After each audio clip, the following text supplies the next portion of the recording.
welcome to this brand new episode of Christine Means Business. Today with myself, Christine Hansen, your hostess with the mostest. And as always, I'm going to try and get you to get as much new wisdom as possible to help you and your business. And as always, I have a wonderful guest with me so that you have double the brain power to learn even more than you usually do. So today I have with me Giorgia G, or I'm going to try it, Giorgia Guazzarotti. So I see some Italian in there. We'll see if I'm right. She is the CEO of The Treasures Within, and she is a success coach for multi-passionate female entrepreneurs, something that I think so many of us are, even if we try not to be, but inherently we are. And she's also the host of the Treasures Within podcast. After years of starting niche businesses, so multiple, so she knows what she's talking about, and shutting them down when the passion disappeared, she decided to incorporate all her passions into one coaching business. Now, that alone is super fascinating to me. Today, she helps other creative and multi-passionate women to create thriving businesses without niching down and overcoming all the old stories and limiting beliefs that keep them stuck and broke. So I am really excited because, interestingly, I have another friend, Relinde Morse. I don't know if anyone knows about her. She's awesome too. She's also focusing on multi-passionate entrepreneurs. And another friend of mine, Carmen Hunter, she's doing health coaching, but she's also a big advocate of you don't need to niche down. So I love this because it's very different from what you usually hear, which is you need to niche down, you need to find your specific genre of what you want to do. And if you've read my book, if you've ordered my book, and I have a copy right next to me, ta-da, it's called We Mean Business, and it just came out in January 2022. You will know that I do talk about niching, but in a way that to me, it's always you have to start with your values first. You are basically your own niche. The way that you are, your character, your values is a niche already. But also sometimes communication makes it easier to have a niche, which doesn't mean that you exclude a lot of other things. So we will talk about all of that, compare our stories. So Giorgia, welcome so much to the podcast. Hey, Christine, thank you for having me. I'm so excited to be here. Wonderful.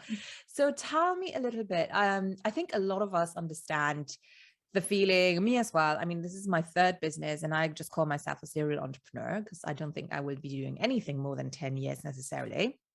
But that is a concept that is fairly recent. I think, most of us grew up or have grown up with a perception that you should be doing one thing, focus on one thing, and pretty much do it for the rest of your life. And like quitting is for losers. You need to finish what you started, etc., etc. So you decided, I mean, you've started lots of things, you also stopped lots of things, and then you decided to bring all of it together. So tell us a little bit about that journey. I mean, was it easy to do? Was it difficult to do? And how do you combine all of those things in your new business? Oh, yes, that is a good question. It was definitely a journey full of ups and downs. Like, I did not have a clue what I was doing for most of it. I just, as I was growing up, as I said, I was told that you had to pick just one thing. You go to school and they ask you to specialize or choose a career when you're really young. And I tried doing that, and I tried to like be a teacher, but I realized right away that actually, I love teaching, but I don't like that academic environment. And I was pretty clear after the experience that I wanted to start my own business and be my own boss. And so I set out to find my one true passion, because that's what everyone said that you should do, that we all had this one true passion.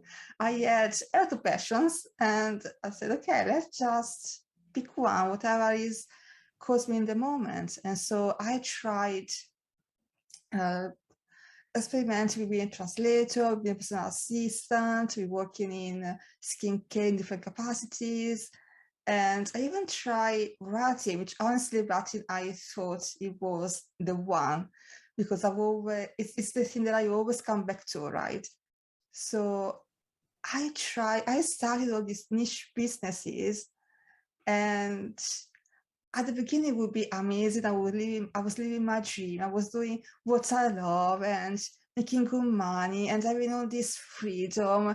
And people were looking at me like, like, yeah, you're living the dream. And from the outside, I was.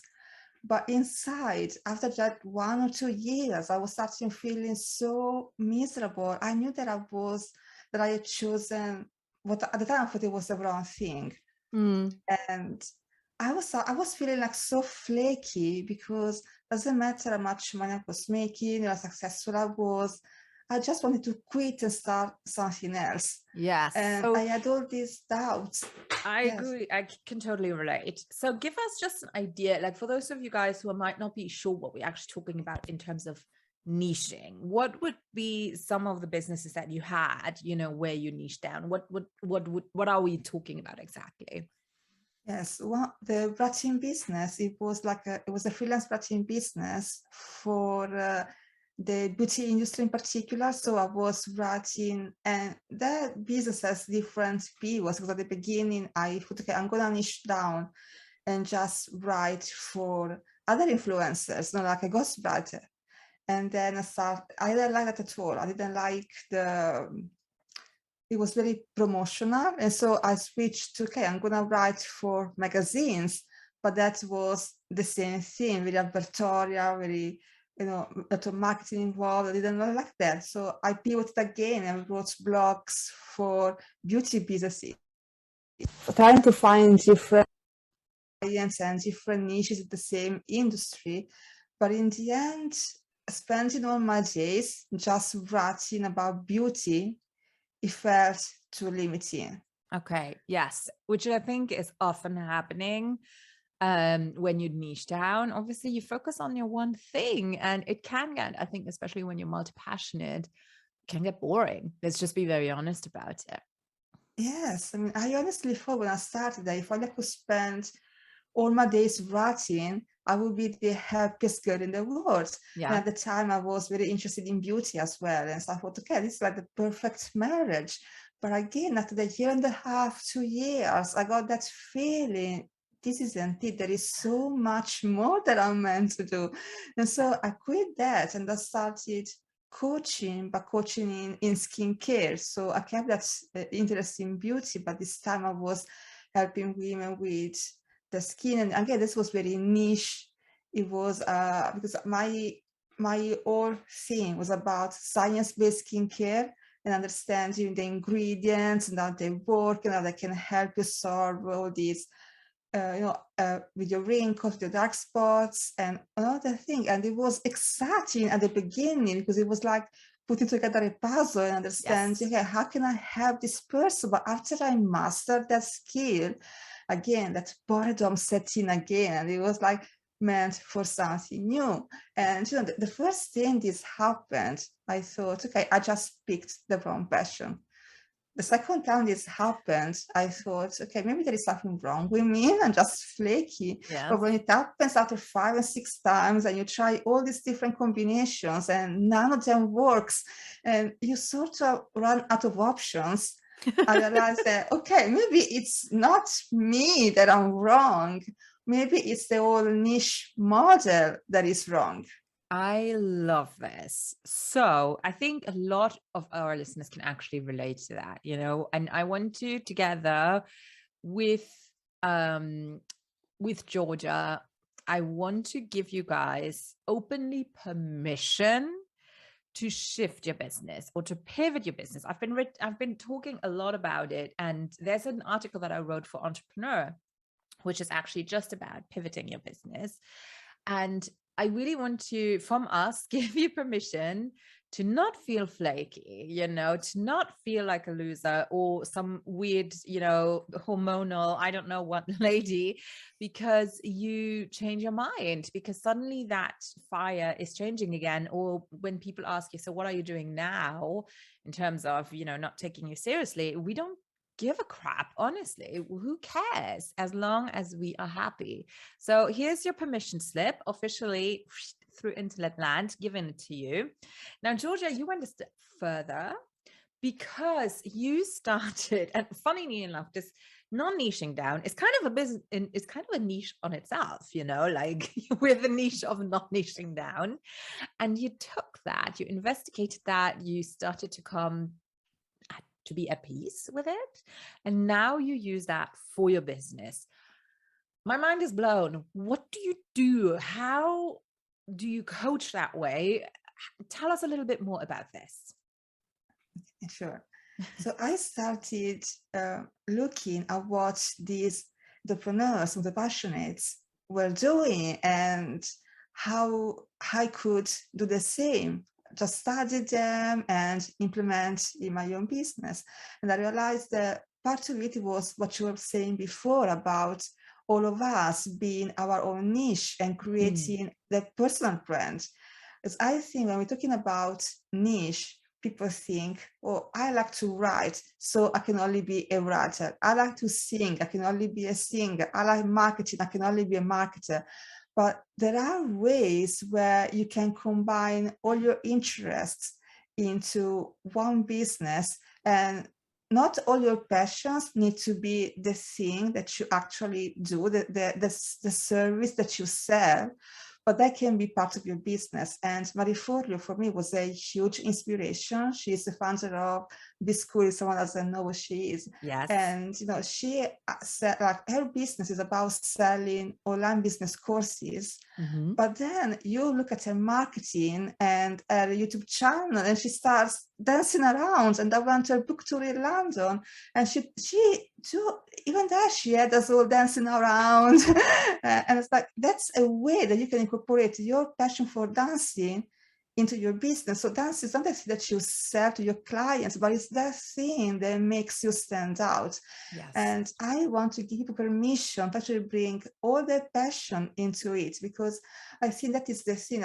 Now that pretty much every niche is saturated, what really makes you stand out and attracts people to you is your quote unquote quirkiness, those things that you judge about yourself, that you think that don't fit in. Those are the things that people love about you and that makes people want to work with you. So that's what I help my clients doing. When we work together, we have a look at all their passions, and again, as we were saying before, also the core values, our core values and our beliefs. Yes. Because I believe that should be the foundation of a business. And then you look at all your different passions and how do they fit in? Which passions actually help you deliver that mission that you promise to your customers? And which one can you bring in as fun in the marketing, in the branding, just as a hobby? Because today people want to see the side of you as well. I love it. It's very aligned with my Lighthouse metaphor, and it's by Anne Lamott, and it's right in the beginning, like in the introduction of my book. It's actually on page 3. I'm going to show it to you guys. You have a huge badass image, and it's basically called Lighthouses Don't Go Running All Over an Island Looking for Boats to Save. They just stand there shining. And that's my core belief when it comes to clients. Like, you don't go out finding clients. Clients find you, shining your specific light. So what I'm hearing here, and what I'm totally excited about, and I think, Giorgia, we're on a completely the same wavelength here, is that when your light is a kaleidoscope of all of your different passions, that's fine. It doesn't need to be one single color. It doesn't have to have one single frequency. It can be many different things, and people will love that. They don't need to love every aspect of it necessarily, but it might be that just that particular combination of different, let's say, colors here in terms of metaphors for your passions works perfectly for the right clients, obviously, because they will love you for exactly who you are with your different elements. So I think this is a wonderful process. I imagine you have it all, structured out, how you can work with your clients. Can you give us, I mean, you used Marie Forleo. I think everyone knows B School. If you don't, check her out. I'm not going to recommend her. I'm actually someone who enjoys her, but I do not recommend her as a business coach. I'm sorry to say. Great for beginner, just don't get your expectations too high up. That's just me being super honest about what I think. But her branding and her advertisement is pristine. I do admit that. It's lovely to watch her do her thing. But can you give us an example of a client journey you had maybe with someone, and also something that I looked at for in your topics that you talk about, what could be some hiccups? So let's say we have someone listening and they're like, okay, I think I understand. Could you maybe walk us through what some of your clients have discovered about themselves when you did this exercise with them or this coaching type with them? And also, what were some stumbling blocks? So if someone is like, okay, I think I want to do this, what should they be aware of that might come up?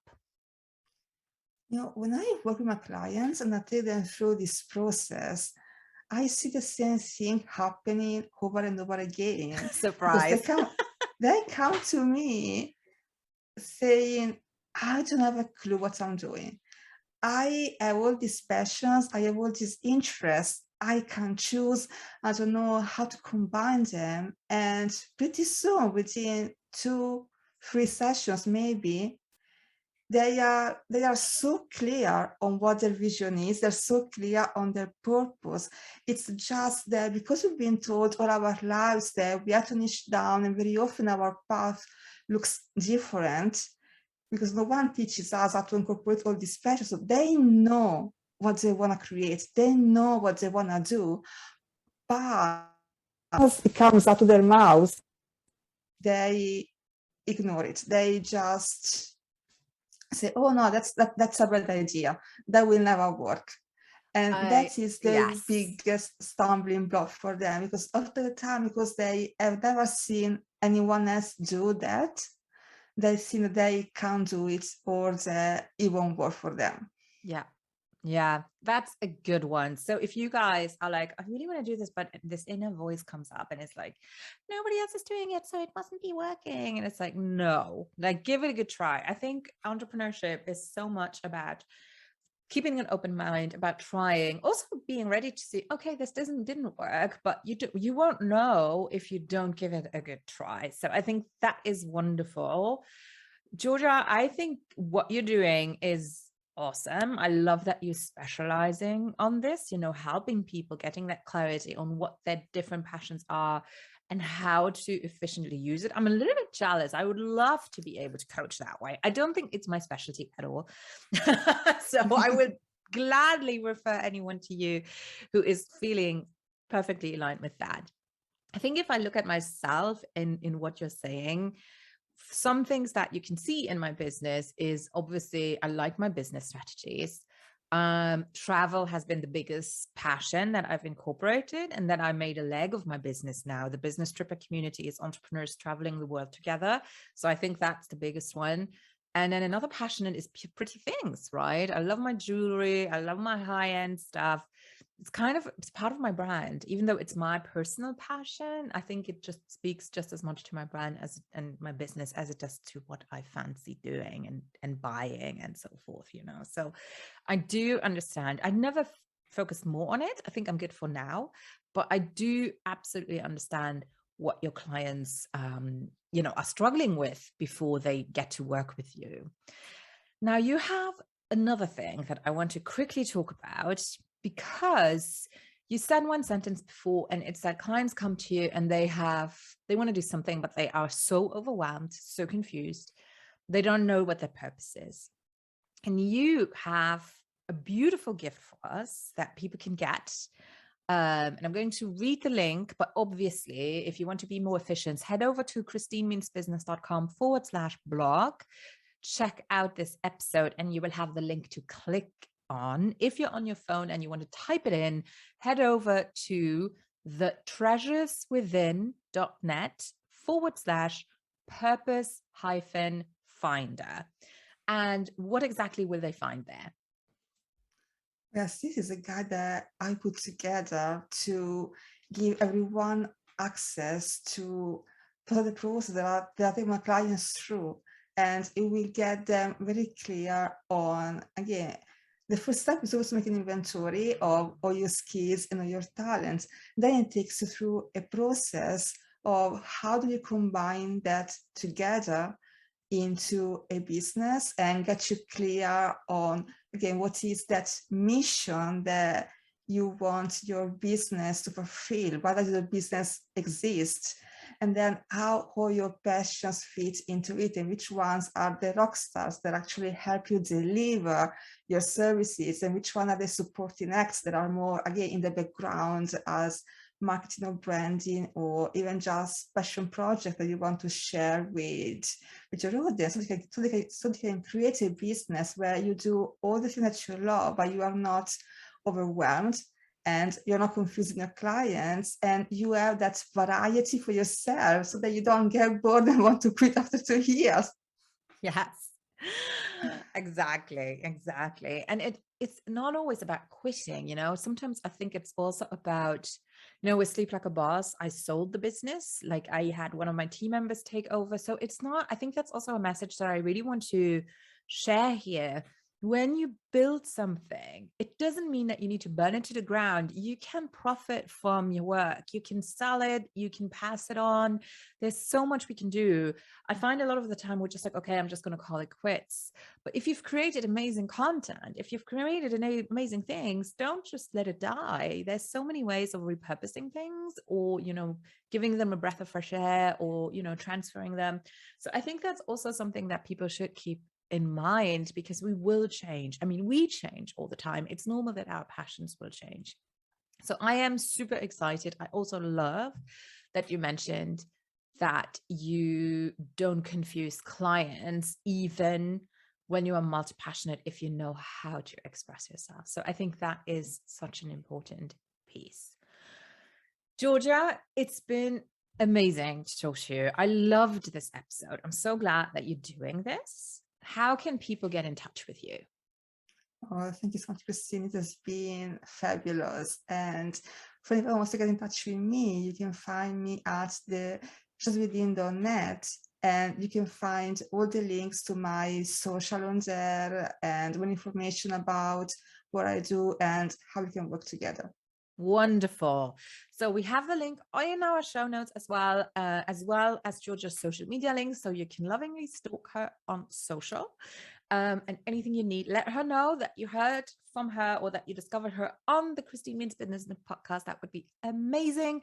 And if there has been one little nugget that inspired you, that made you smile, that gave you relief, maybe like, oh, I have permission to do this, then head over and leave us a 5-star review. That would be absolutely wonderful. We have a link on our show notes as well, where you can easily do so for Apple, for Spotify, for all the different platforms.